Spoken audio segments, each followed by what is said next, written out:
ನಮಸ್ಕಾರ. ನಾನು ಸರ್ಕಾರಿ ಪ್ರೌಢಶಾಲೆ ಹೊನ್ನೇನಹಳ್ಳಿ ಕೂಡಿಗೆ ಆಲೂರು ತಾಲೂಕು ಇಲ್ಲಿನ ಮುಖ್ಯ ಶಿಕ್ಷಕಿ ಮಾತಾಡ್ತಾ ಇದ್ದೀನಿ. ಈ ದಿನ ಬೆಳಗ್ಗೆ ಶಾಲಾ ಮಕ್ಕಳೆಲ್ಲ ಗಾಬರಿಯಾಗಿ ನನ್ನ ಹತ್ರ ಬಂದು ಮೇಡಮ್ ಹಾವು ನೋಡಿದ್ವಿ ಅಂತ ಹೇಳಿದ್ರು. ಯಾಕೆ ಅಂತ ಹೇಳಿದ್ರೆ ಸ್ಪೋರ್ಟ್ಸ್ ರೂಮನ್ನು ನಾವು ಕ್ಲೀನ್ ಮಾಡಿಸ್ತಾ ಇದ್ವಿ. ಈಗೆಲ್ಲ ಸ್ಪೋರ್ಟ್ಸ್ ಇರೋದ್ರಿಂದ ಮಕ್ಕಳಿಗೆ ಆಟ ಆಡಿಸ್ಬೇಕು ಅಂಥೇಳಿ. ಆ ಸಮಯದಲ್ಲಿ ಒಂದು ಹಾವು ಕಲ್ಲಿನಡಿ ಹೋಗಿ ಸೇರಿಕೊಳ್ತು ಅಂತ ಹೇಳಿ ಮಕ್ಕಳು ಬಂದು ಹೇಳಿದ್ರು. ತುಂಬ ಗಾಬರಿಯಾಗಿತ್ತು ನಮಗೆಲ್ರಿಗೂ ಕೂಡ. ತಕ್ಷಣ ನಾವು ಸ್ನೇಕ್ ಬಾಬು ಅವರಿಗೆ ನಾನು ಕಾಲ್ ಮಾಡಿದೆ. ಬಾಬಣ್ಣ ಯಾಕೆ ಅಂತ ಹೇಳಿದ್ರೆ ನನಗೆ ತುಂಬ ಪರಿಚಿತರು, ಆಪ್ತರು. ಆ ಸೇವಾ ಕೆಲಸವನ್ನು ನಾನು ತುಂಬ ನೋಡಿದ್ದೇನೆ. ನಾನು ಸರ್ಕಾರಿ ಪದವಿ ಪೂರ್ವ ಕಾಲೇಜು ಅಂದರೆ GJC ಆಲೂರಿನಲ್ಲಿ ಕೆಲಸ ಮಾಡ್ತಿದ್ದಾಗಲೂ ಕೂಡ ಸಾಕಷ್ಟು ಬಾರಿ ಬಾಬಣ್ಣ ಅವರು ಬಂದು ಹಾವನ್ನು ಹಿಡಿದು ಫಾರೆಸ್ಟಿಗೆ ಕಳಿಸಿರುವಂಥ ಸಾಕಷ್ಟು ಉದಾಹರಣೆಗಳಿಗೆ ನಾನು ಸಾಕ್ಷಿಯಾಗಿದ್ದೇನೆ. ಹಾಗಾಗಿ ಬಾಬಣ್ಣಂಗೆ ಫೋನ್ ಮಾಡಿದ ತಕ್ಷಣ ಬಾಬಣ್ಣ ನನಗೆ ತುಂಬ ಚೆನ್ನಾಗಿ ರೆಸ್ಪಾಂಡ್ ಮಾಡಿದರು. ತಕ್ಷಣ ಬರ್ತೀನಿ ಮೇಡಮ್ ಅಂತ ಹೇಳಿದ್ರು.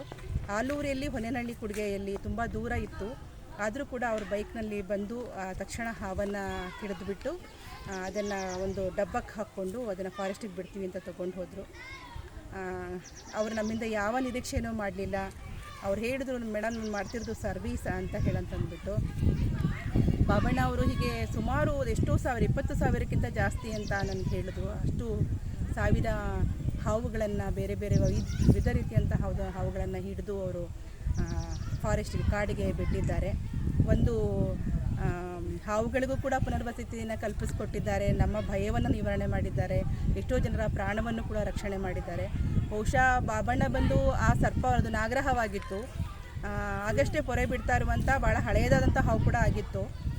ಬಾಬಣ್ಣ ಬಂದು ಬಹುಶಃ ಹಾವು ಹಿಡಿಲಿಲ್ಲ ಅಂತ ಹೇಳಿದ್ರೆ ಮಕ್ಕಳ ಭಯವನ್ನು ನಮಗೆ ನೋಡೋಕ್ಕಾಗ್ತಿಲ್ಲ. ಮತ್ತು ಮಕ್ಕಳ ಪ್ರಾಣಕ್ಕೆ ಏನಾಗ್ತಿತ್ತು ಅನ್ನುವಂಥ ಆತಂಕ ಕೂಡ ನಮಗೆ ಈಗಲೂ ನೆನೆಸ್ಕೊಂಡ್ರೆ ನಮಗೆ ಮೈ ಜುಮ್ ಅನ್ನತ್ತೆ.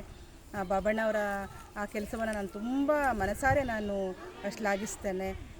ಬಾಬಣ್ಣ ಅವರ ಸೇವಾ ಕೈಕರ್ಯ ಇನ್ನೂ ಕೂಡ ಹೆಚ್ಚಾಗಬೇಕು. ಅವರಿಗೆ ಆ ಸೇವೆ ಮಾಡುವಂತಹ ಎಲ್ಲ ಶಕ್ತಿಯನ್ನು, ದಕ್ಷತೆಯನ್ನು ಕರುಣಿಸಬೇಕು ಭಗವಂತ. ಜೊತೆಗೆ ಅವರ ಆರೋಗ್ಯ ಚೆನ್ನಾಗಿರಬೇಕು. ಅವರು ಇನ್ನೂ ಹೆಚ್ಚು ಕೆಲಸವನ್ನು ಮಾಡಬೇಕು. ಎಲ್ಲರೂ ಕೂಡ ಅವರನ್ನು ಗುರುತಿಸಿ ಅವರ ಸೇವೆಯನ್ನು ಮೆಚ್ಚಿ ನಾಲ್ಕು ಒಳ್ಳೆ ಮಾತಾಡುವಂಥ, ಹಾರೈಸುವಂಥ ಕೆಲಸ ಮಾಡಬೇಕು ಅಂತ ನಾನು ಭಾವಿಸ್ತೇನೆ. ಮತ್ತೊಮ್ಮೆ ಥ್ಯಾಂಕ್ಸ್ ಬಾಬಣ್ಣ. ನಾನು ಯಾವಾಗಲೂ ನಿಮ್ಮ ಬಾಬಣ್ಣ ಅಂತ ಕರಿತೀನಿ. ನೀವು ಅಣ್ಣ ಸ್ಥಾನದಲ್ಲಿದ್ದೀರಾ. ನಿಮಗೆಲ್ಲವೂ ಒಳ್ಳೆಯದಾಗಬೇಕು ಅಂತ ನಾನು ಹಾರೈಸ್ತೀನಿ.